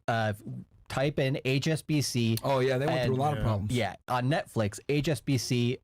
What's the name of the show again? Dirty Money. Yeah. So Dirty Money, HSBC. Watch that. I think it's like an hour show that you can watch on Netflix. Banking institution, yeah. They actually banked Hezbollah and terrorist organizations and different things like that. And they got a slap on the wrist for a couple $1 billion or a few $1 billion, and they had made over tens of billions of dollars, or maybe more than that, from that type of business. And so, that's the worst thing in the world. That's hurting the entire world. But what happens in cryptocurrency is you get one hacker who steals $50 million or something. They find him 24 hours later. They send his ass to jail or get him to work, right? And everybody cries foul. Why? Because the media focuses on that. They focus on that. And that's why I'm so really harping on the people. A majority of cryptocurrency users are honest, hardworking people that earn the money and then they invested, right? But they conflate the fact that most scammers use cryptocurrency as most people that have cryptocurrency are scammers. That's not true. Or criminals. All scammers use cash. Yeah, scammers use cash. Scammers use cash and use cryptocurrency. That's what they do, right? Cash is only for drug dealers, I heard. Yeah, there you go. or criminals in general. But a majority of people that have crypto are not criminals. You got to be careful though, because people be lying out here. Yeah, yeah, definitely. Yeah. Anyway, Watch your six. But yeah. And I think that's a very important distinction. Haley goes, hey, only just got in crypto after watching since January 24. Current portfolio 1465 units FTM, 12 Livium, 5 Solana, 2. PL. Okay, there you go. I have 2K each month to invest. For May, should I buy CMC or put my whole 2K into PLS, Boo, and ACI? That's a question for y'all, man. Yeah, I mean, for anybody who's looking to get into the course, it depends on like where your knowledge is at the moment. And if you're like, hey, I feel like I've made money in the market by myself and I can continue to do this really, really well, great, right? But if you're missing a piece of your foundation and you're like, hey, I feel like I'm good at buying the lows, but man, I really can't sell the peaks, or vice versa, or whatever. You know, there's always something in the course that basically you can learn. So we say dollar cost average into your coins, but also dollar cost average into knowledge, right? And if you don't, believe us, or based on the information we've had here on the show, go watch our channels. If you don't believe us now, you're just a fucking idiot. Honestly, like I don't know what to tell you. Like anyone that's in here in the chat saying scam or anything like that, you're a fucking idiot, bro. Stop watching the show. Like this is too high IQ for you, and this is why you're poor. Yeah, and I tend to give people a little bit more benefit of the doubt, but I know you're 100% right. Yeah, so it's like, bro, if y'all took action back when we told you guys back in January, you would have doubled or tripled your money significant or made significant gains. And it's like, if you're still sitting here saying scam, well, then you're just an idiot. Yeah, exactly. If you're saying scam, but if you're like, hey, I'm on the fence, I don't quite know. It's like, go watch our YouTube channels absolutely for free on Dollar Cost Crypto, Cultivate Crypto. Because if you do, what we've had is people generally will shadow watch or ninja watch our channel for about 3 to 6 months. Same here. Yeah. They'll make money and they'll be like, oh shit, people are making more money when they go in there. Okay, then they finally do it. I would wager, if you are on the fence about it, do your research. Yeah. Ask people that have been in the course that have gained value, because I walk outside of it every single day. Oh, bro, this changed my life. Watching the show, I got on the course. I made some money. I'm doing amazing now. Yep. So it's almost like if you're not sure about it, do your research. Ask people. Yeah, ask people in the chat. I mean, there's a bunch of people in the chat who have I'm not taken telling you our how to course. buy the course or whatever. Like, I'm not saying you have to buy the course, whatever. But for you to sit there and disparage it and say, "Oh, this isn't real or it's a scam," like, fuck you. You're an idiot. You don't have to buy it. You could go ahead and say, you know what? I don't have the money for it. I don't want to do it. Cool. You can say but poor. don't sit there. Yeah, or you're poor. But don't sit there and be like, "Oh, this shit doesn't work." No, it fucking works, you idiot. Like, literally, man. All right. Yeah. And we're the only dudes telling you like the truth that at some point, crypto's gonna crash. Real bad. It always does. We always go down. Of course. 80% plus. 95% on most altcoins will go down. But that's not the point where we're at right now. Yeah. Because the media will fucking ape you into crypto. You'll hear this. Bitcoin today crosses $100,000 for the first time in history. Do you know, you stupid idiot? You know, if you had bought when Bitcoin was down here, you'd be a billionaire. And then when the prices are real low, you're buying crypto now. You're an idiot. Only idiots buy crypto right now. So it's like media plays this flip flop game on you, where when you should be buying, they scare you, and when you should not be buying, they're aping you in. Yeah, it's intentional propaganda to push their own agenda. Pretty much. And Gold only did a 20x in 20 years. 6x in 20 years. Bohemian Hustler says, "Hey, FNF, question for Charlie and Miguel. I live in the Bahamas, and all the banks here block all deposits to any crypto exchange. Maybe because of FTX. Is there any way I can deposit and withdraw with a third party?" Good question. That's Jamaican, bro. Yeah, for the Bahamas, it's one that I don't know quite as well what exchanges are available. Yeah. He did. He fucked y'all up. And he did it from the way that the traditional markets do it, right? It didn't even need to be crypto. It's just he has bad business practices. But usually what I recommend is if you're not sure in your particular country, like what the onboarding legal options are, meet people in person. That you can basically network with. So what I say is look at a local Bitcoin meetup or a local cryptocurrency networking meetup, and there's usually some of those in different cities. And then if you go to one of those, meet people in person. Sometimes there might be peer-to-peer people who will sell you some crypto, and then you'll be able to get in the game that way. Or there'll be people who will be like, hey, this is what I'm using. And so you just, network with some of your local people and you'll find those answers better. One idea you could try is Cash App. See if Cash App works in your home country. Yep. You'll be able to buy Bitcoin and then use a wallet called Exodus. You can then put your BTC on that Exodus wallet and then swap it for Ethereum or anything else you like. Okay. Yep. That's a good workaround. That's how you might exodus the system. Okay, that's pretty good. Yeah. All right, so we got a lot of chats. We got to fly through them. Yeah. Okay. All right. Let's go. We have all right. Well, and guys, we're gonna read 50 and up from this point forward. But however, we'll read the ones before if it's a question that hasn't been answered yet, because we want to make sure we get you guys all the value. Cotton candy. What are the likes at, by the way? We need at least 2,500 likes, bro. 2,500 likes, guys, and I'll go ahead and show you all my shit. Cotton Candy says, how transferable are breakout strategies and the use of moving averages as indicators in the realm of crypto trading? I primarily swing trade equities, relying on both technical and fundamental analysis. Any platform you recommend? 800 likes. 800 likes? No, we Nice. need 2,500. 2,500 likes, and I'll do it. Nice. Sorry, but go on. No, that's absolutely correct. So yeah, you can use all. That's a great thing about technical analysis in other industries. You could take the same technical analysis tools and you understand how they work, and you can apply them to crypto. The only difference is you have to understand what the fundamentals of crypto are and how those tools work, maybe slightly differently or are unique to crypto assets. So yeah, you can absolutely swing trade cryptocurrencies on 60-day cycles. I go into absolute depth during the crypto mindset course about how you want to do that safely in order to not get chopped up in the market. So yeah, you basically can do all that. In terms of a platform to do any of that, Kraken is a good centralized exchange if you want to use that. Coinbase is as well. If you want to be in the DeFi space, SushiSwap or Uniswap are good exchanges. You can do that.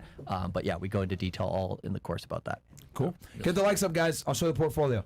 We'll read one of the Rumble rants now. So we got one here, or Castle Club. Would you recommend you buy and hold with these coins, or at some point you get out? At some point you get out, Okay. but you are holding for a significant period of time. And so significant period of time is like a year plus on some of these coins. But sometimes if you have a coin that just goes ballistic, you are crazy not to take profit. You have to take something out. Now, when I don't sell all my coins. I always usually keep like a 5 or 10% of a position, especially if it's a position that I held a lot of coins in, partly so I can trade it a little bit and kind of pay attention to it. But yeah, I would sell 90+% of the position once I start, but not in one shot. I take it off in portions. How I dollar cost in, I dollar cost out. All right. There you Cool. go. Hey, I've just joined Castle Club. By the way, fresh out Rap Cars, my business in Fort Lauderdale Beach, 20 years old, net worth 6 figures. Instagram is Demetrius Raps. Let me know if you ever want to get cars wrapped. WFNF for motivation. Cool. I'll check it out, bro. Demetrius Raps. Okay. WCC and DCC out here. Well, Dollar Cost Crypto and Cultivate Crypto for changing lives. Shout out to FNF for bringing them on. Absolutely, man. We just want y'all to make money, bro. Join the CMC or Cultivate Mindset course. Crypto mindset. Mindset course, excuse me. Or good luck staying broke. We call them poor. Facts, bro. Facts. Travon Suki goes, it was an honor and pleasure partying with the gentleman who helped change my life for the better. Thanks for the wisdom from the panel. Absolute hospitality from the night. Keep winning, fellas. Absolutely, man. Those are the guys that actually came on and supported, and they were there in person versus like people talking shit that weren't there. And also, if that's the right person, Travon, he's a great guy because he takes care of people that are definitely not as fortunate as him and family as well. So shout out to him. All right. Yeah. What else do we got here? Top shape. What's good, brothers? Charlie Miguel, FNF team. Good stuff this weekend. Shout out to Rod Eric and the Oceans 8. It was all a win. Procreate guys with the ladies first. Level up. Also, Top Shay, his girl was actually on the podcast. He came out to the event and the party, and then we went to. You know what's interesting? Yeah. The guys that came to the show have the money to donate and to say that it was a great party, but the haters don't have money. Which is why I just just don't. I just Like, they didn't show up. Just ignore. Isn't that interesting? It is But interesting. shout out to Top Shay, man. He's a really cool guy, and he's like what 6'2", 6'3". Yeah. Tall Shout ass out to you, dude, bro. Shout out to him, man. You know, the winners, man. Suck a vet. What are your thoughts on Base Chain and Merlin Chain? Also, have you heard of CLS Cold Stack? Ooh. I have not heard of CLS, but base chain, yeah, there's not a lot on it yet. So, I'd say Aerodrome is probably going to be your best stuff over there. Brett, in terms of meme coins, is stuff that's over there. Merlin Chain is good if you're betting on basically Bitcoin, getting layer 2 stuff going on and smart contracts. So, but CLS, I'll have to take a look at. I haven't heard of It is really cool that this cycle we're starting to get, Bitcoin DeFi. Yes. Which is really interesting with runes and everything and the Ordinals. I mean, the Ordinals came in pretty early last cycle. Yeah, in this Ordinals cycle. started early this cycle. Runes are brand new as of like the halving. Weeks? Yeah, as of like a week ago. And so we're going to go into the in-depth on runes as well in the next course. Shout out to all my Bitcoiners. We got W Live event will absolutely go again. Shout out to you, bro. Yo, I mean, the people that were actually there have the money to go ahead and donate and say that they had a great time, man. It's like, bro, we didn't tell them to do this. They're just showing love because haters are gonna hate. They got value. W Big Mo and Bills, hardworking mofos. Pleasure to meet you, Fresh. You got another level of charisma. Keep on rocking, FNF. Thank you so much. Thank you, bro. Other name taken. Interesting name. Jared from Dallas. Shout out to FNF for giving me the opportunity to meet these guys in person Friday. The Uber ride was not long enough for all the questions I had for them. Shout out to you, JR. Yeah, he's a good guy. I like that guy. Yeah, he's really good. Jared's super cool. Fresh, whatever happened to the car giveaway raffle from a few months back? Yes, we're getting that done as well. Right now, we're just waiting for the Instagrams to come back up. Because, Oh, yeah, 'cause we lost our Instagrams, we have guys. a lot of people on there that are supporting the raffle, so we got to wait that gets back up. Yeah, but yeah. when it's back up, you guys will know. Very soon, very soon. Yeah. Monster goes, website do you recommend to use to trade and invest in stocks? I'll use Robinhood, but I've heard there's better also. Was the live event and was pleasure getting to meet the FNF guys and others. Thank you so much, bro. Shout out to you, man. Shout out to you, man. The ninjas that were actually there know what time it was, man. It was a fucking awesome party. And don't worry, guys, we're going to have another live event. We're actually in the talks with one of our, with well, just our buddy. update. Oh, no, you disclose Next what one you want to say. might be in Canada. Okay. Whoa, Canada. Next Yeah. one might be in Toronto, guys. Yeah. For all my Canadian brethren out there. Montreal too. Yeah. So Montreal, I'll be we'll excited see you for guys that one. over there, Worldwide man. tour. Yeah. And I've heard from the Six God himself. Ooh, Toronto has the baddest of girls. Yeah. That's what I've heard. You going to Yeah, Canada? that might be the next location, guys. It might Canada, be Toronto, eh? man. So shout out to y'all. You going to Shout out to all Toronto? my eh? Canadians. So we might be out there soon, man. Yeah. Guys says, can you make a business and personal credit card show that is relevant in the UK and the USA? And guys, what crypto app would you recommend for UK investors? Ooh, Coinbase, Kraken, or Gemini. But those are the big three. Or Crypto.com. Yeah, Crypto.com's starting to get some big numbers out there. They stayed really well throughout the bear market. I think Eminem's vouching for him now. Right. And we also told you guys to buy Crow Token, which is up like a lot right now too. Yeah. That's it. What else do we got here? Sibor Bollet goes, good job on the live show and yacht party. Thank you so much. Came in late. Was a story with Sheba. Fresh. Hopefully you didn't read the chats. The chats, Snickers, were going crazy. It's so Shiba's gonna move with Doge essentially. What chats? I don't know. Don't worry about it. Oh. But Shiba's gonna do okay. If Dogecoin starts going up, Shiba will keep up in tandem and stuff. And then at some point, Shiba's DeFi is actually gonna turn on through Bone Swap and stuff. Yeah, so there you Hero's go. doing fine. Yeah. Hero's doing amazing. Oh yeah, Hero's doing real great. Really good dog. Marcy says, I want to get into the course, but you guys close it so fast. You can't leave it open for another week, or I can message. I've been trying to get in this because I'm committed. So Myron's gonna blast your ass right now, but I'll save you a little bit. I'm like, Go ahead, Myron, go hold ahead. back a little bit. Yeah, hold go back. ahead, go ahead. What do you want to say? Just seeing it in his eyes. But no, just so here's the deal, right? Webinars are live. We have 15 of them absolutely live starting on Friday, May 10th. We're not going to change the date because you couldn't get in, right? Yeah. So get in while the getting's good, all right? And like the course closing is not that fast. We have Myron's open this all the way until Sunday. So it's 6 days, almost an entire week for you. It straddles the end of the month, the beginning of the month when you might get your paycheck. So I'd say jump in when the getting's good because the market moves fast. You got to move fast, and the course will close because simply we have to get people in, and there's hundreds of people trying to get in. We have to make sure they're in, they're educated, and they understand what's going on prior to the webinar. So if you don't get in before Sunday, then 5 days before Friday is just not going to be enough for you to start setting up your wallets, get on an exchange, and all this stuff. Because And a watch lot all of the people, pre-content as well. pre-content as well. Some people will be like, man, I wish I had more time to onboard prior to the course so that when we get the buy times in the course to buy the coins, then I'm all set up. So that's why we have the deadline. Okay. Right. Yep.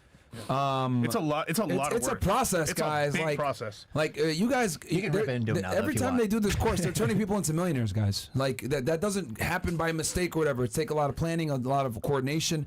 They got to get the guys set up properly so that when they actually do get into the course, they're able to hit the ground running and be able to start making investments immediately after having You the got a infrastructure set up. guy making $50 an hour. With $15 with 70K. Yeah. in his portfolio. Yeah. Who does that, bro? That's life-changing money. $15 an hour, Yeah. but you got 70K saved. But more than a bunch of people in the chat right now, probably that are talking smack.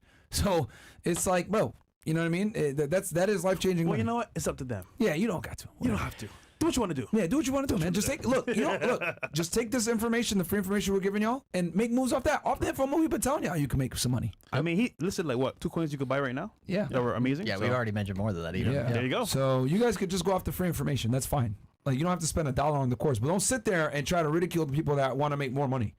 W Fresh and Fit Money Clips YouTube channel. Shout out to you, Mr. Doe. Doe. What else do we got here? Dale Way, can't wait to hear how you explain that OneCoin DCC. Okay. And then thoughts on the Near and Solana. So OneCoin, he's talking about BBC 9-inch. Yeah, shout out to Hexy Bastard. Law of What's going Distraction says, y'all spit facts right now. It's all about tricking the public out of the smart investment. Unfortunately, a lot of the chat's falling for all the fake news. Yeah, bro. Yeah. It is what it is. That's the way it is, bro. That's why most people are poor. What up, y'all? Hey, It's Marvin the someone Trucker needs from to the serve event. us McDonald's, bro. or Chick-fil-A. You never know, bro. Master of None says, "What up, y'all? It's Marvin, the trucker from the event. Shout out to you, bro. I Okay, remember you. Marvin. Marvin. F the haters. The event was great for networking, and the yacht party was a blast. Thanks for all y'all do. Let's fucking go. Yo, shout out to you, bro. man. Shout out to you, bro. Chat is literally brain dead. How is now not a good time to DCA in? Most altcoins are down 40% and over the month. Plus, your world is going digital. Y'all idiots need to wake up, bro. Law of distraction. Like, niggas just gonna stay poor, bro. They're gonna stay poor. You know what I realized? Let them stay poor. People have their biases and opinions, and I understand that people want to make their own choices, which is understandable. But the problem is, when you get new information, that's not what you're used to. It's like, reject it. Yep. But then it's like, okay, if I'm seeing results here, and they're still coming back each and every time, why are you still back here? Because Yep. people get results. And there's a book if you want to understand that thing you mentioned about going digital, right? We're going into the digital age from the industrial age, and we've already been experiencing it in our entire lives, but most people don't know it. Read the chapter 7 of the book, The Sovereign Individual. The book was written in 1997 or 1998, describes exactly in chapter 7 what Bitcoin is 12 years before Bitcoin existed, and then how digital currencies are going to change the world globally. Well, So don't forget, we're going to have only online money, no cash. Yeah, Pretty soon. eventually. Yeah, eventually. It'll be a private tour sometime in our lifetime. Yeah. Right. It'll happen. So, All right. Question for Charlie and Miguel. I work nights 6 days a week. Should I still be able? Would I still be able to make active gains in crypto, being less active during the day? Kind of scarred by Doge since I didn't Yes, keep up with it. You definitely will, because like I do a majority of my trading and investing at night. I'm a night owl, so I'm up really late at night. Same. And it's mostly because I'm interacting with Europe and Asia and stuff like that. That's usually why. And so yeah, that's totally okay. And when you originally started crypto, you were working landscaping. You were outside every day. You were working. As you were working, you were investing as well. Correct. Yeah. So I mean, I was working from like sun up to sundown, coming home, doing the stream. Then from there, going to go and put my money into crypto and stuff like that. And just one last thing too, as well, because like both me and Charlie were millionaires before we started the crypto mindset course. Yeah. So, and that's not and that's not $1 million from landscaping or my irrigation business. No, I did not make a YouTube channel in crypto until I had $1 million from crypto, and that was in the middle of 2020. And then after the middle of 2020, that's when I made my YouTube channel. And 4 months after that, we made the first crypto mindset course. wow. Because I didn't want to feel like a fake. You know, how am I gonna? It's like Peter Schiff. He talks all day about gold. And they asked him, how much of your portfolio is in gold? He's like 2%. What? It's like me. I'm up here. I'm up here right now telling you guys to get into crypto. Miguel, how much crypto you own? I don't own any crypto. Yeah. 95% all in, baby. I'm all in. And that's why also, like, I'm not a crypto expert. I bring them on. They're the crypto experts. I'm a real estate guy. I'll talk to y'all all day about real estate. I'm actually going to do a deal. I closed a deal a couple weeks back, and then I'm going to do another one this coming Friday, hopefully. Like, I'm a real estate guys, and like that's my expertise. But you can't sit there and be like, oh, I'm gonna talk to you guys about XYZ unless you have a certain, like, you gotta have the experience. You gotta have the prerequisite knowledge to teach people this shit. Yeah. Man. I mean, you gotta understand. I mean, like literally, I'm like a Mexican called Miguel that had a landscape business. I mean, but you gotta understand, like. But I went into the 1% That was easy. Of that entire industry. Mm-hmm. From what? Like from Crypto. From crypto, Yeah. not just from crypto, but like in that industry. I mean, it's like I'm a fucking drug dealer, and I'm one of the top drug dealers in the game. So I'm a Mexican called Miguel. Yeah, that's hilarious. Actually, So if Miguel can do it, you You can too, guys man. can do it. Yeah. I mean, we're all here average guys, man. We're not better than you guys. And I did it with a fucking iPhone. Yeah. That's how I did it. I self-educated myself, invested, figured it out. Met up with Charlie. We started teaching. We were just teaching guys for free for a long time. We had channels and everything, and then from there we're like, dude, this is starting to get ridiculous. There's so many people hitting us up. Let's make a big group, and then we did it, and then we launched this thing out, and it's become the most successful crypto course on the planet. Yeah, Period. absolutely. And No we're one the comes longest close. running one on top of that too. Every single crypto course that's launched, they launch it for a year and they fuck off. Yeah. We're the And- only ones still around. And you do it live. We do it live too. Yep. That's and guys, No pre-recorded courses. bullshit. You buy a course, it's pre-recorded. It's No. done. Doing it live is They do it live, and bro. Yeah. I mean, you guys gotta see people in the chat here that are in the course, and they're telling you, I made a bunch of money. I remember I was driving Lambo. Yeah, we yeah. did a call. Yep. We spoke about, for example, luxury, how to buy correctly. Return on Flex. Right. Yeah, return on The flex. Return on Flex webinar. Yeah, that was Which fun. will have you back. Everyone's asking for another one fresh. Yeah, because there's some things you got to do to like make it work in certain ways, what to buy, what not to buy. But Yeah. you know, Guys, like the video. We need 2,400 likes. Then I'll show my portfolio. What else we got here? Bodewa says, Shout out to Bill who's making shit happen, putting things up on screen somehow. I don't know how you're doing this, man, but okay. He goes, I bought Solana at $8 up, 15x cash flowing a few grand. Nice. Day in Star Atlas. Need to take some profits. Am I better off taking some of the Solana and compounding Star Atlas, or the other way around? I would with Star Atlas. That one is just a little. I mean, if we get a GameFi rally, which we believe that it will do really well, but you also your cost basis on Solana is so low. $8 is crazy money, bro. Like you're up what, like 15x minimum on that Solana right now. So maybe you can take 10-20% and invest into Star Atlas. It is kind of low cap right now because it got beat down so bad. But it's just the sort of thing where you're in such a winning position. I mean, I would take some of that money, also put into Jupiter. That's like a secondary play within the Solana ecosystem. I think it's still at $1 and some change right now. So, I mean, that's a really good play there. Other GameFi plays could be Illuvium, Gala, Palomos at some point when it comes out.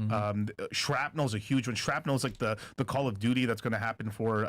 you can buy the coin right now, actually. Yeah, and it's cheap. It's actually jumped down quite a bit. So what I would do is I would take a couple other pot shots because something could happen. Because Star LS has promised a lot, and it hasn't delivered in the past.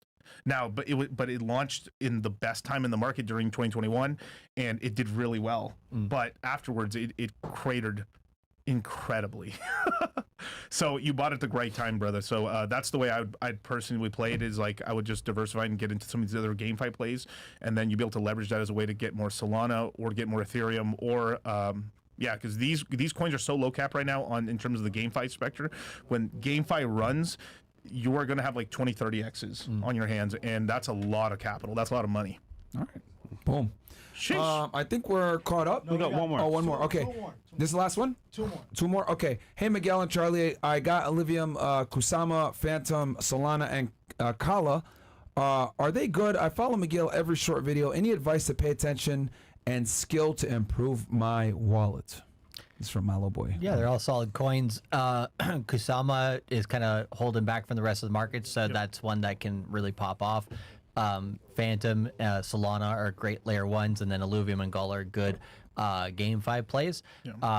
If you want like any other coins that basically will be a certain sectors, for the layer one space, but something that is like a later rotation that hasn't moved quite as much yet, is a Pulse chain. That's one. Pulse PLS and PLSX, Pulse X.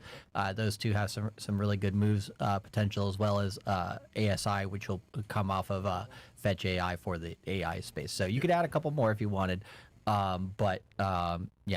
It's totally up to you. Yeah, and there's a little sleeper called Metis as well. That's really low cap right now. It's a layer 2 as well. That's very attached to Vitalik, because Vitalik's family is pretty much a big part of it. Vitalik's mom and stuff.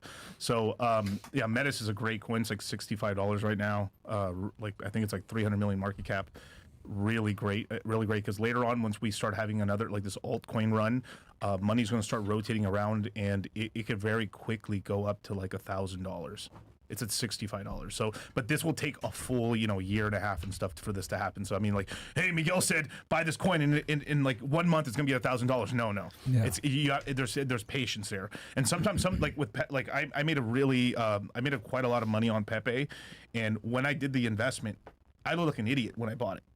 Because when I bought it, Ethereum so I sold my Ethereum to buy Pepe, and then Ethereum just went like this. Ah, shit. And then Pepe did not move, and then when all hope was lost, a meme coin cycle happened, and we just popped off and stuff. So it was one of the better performers. I mean, Dog with Hat and Pepe have been like the highest flyers in the meme coin market. $3 trillion market cap. I think Dog with Hat right now is like $2 billion and $3 billion respectively. And each ecosystem is getting like their key meme coin. Like, I mean, we were joking around earlier, like AVAX's top meme coin is Cock In You. Ethereum's the new one on Ethereum is Pepe and Floki. On Solana's Dog with Hat. You're getting these. You're getting all these. It's kind of to be an Ethereum, a so-called Ethereum killer or an L1. You have to have like your Doge basically. So you always end up having kind of like a Pepsi and Coke. You have Doge and Shiba, Dog with Hat, Bodin. You have these little plays and stuff like that. So that's kind of what happens. So you have Pepe and Pepe and Floki. Okay. Yeah. All right. Is that it? Nope, two more. Okay, what are your thoughts on tokenized real world assets, token fee, token fi? These came in from before? Yes, early, 100%. Early. We can lightning network them, or we Stop not the cap. no, we would lightning round them. Yeah. So tokenized real estate, tokenized real world assets is a good area, but I think the definition sometimes is a bit too broad. Ondo is fine; it's a good project, but yeah, generally speaking, there's a lot of projects. That basically like, hey, we're real world asset tokens, and they're not really. So be careful of that definition. And we mentioned what that definition is in the course of what's legit, what's not. All right. W Fresh and Fit, Bob Marley's song years ago, Who the Cap Fit describes why you have enemies. Play it for them, Fresh can interpret it. Oh yeah, like translate. Yeah, haters gonna hate, I just bro. one more meet sing. Oh, yeah. Damn, my back hurts picking up all the gems that were Shout out dropped to you, today. Shake. Yeah, shout out to you, bro. Cool. All right, guys. Chris just walked in, which means we're gonna have an after-hour show in a little bit here. And Andrew Wilson. Andrew Wilson's in the house as well, so you guys like debates. It's gonna be a great time. We'll be back. Chris, call it. What do you think?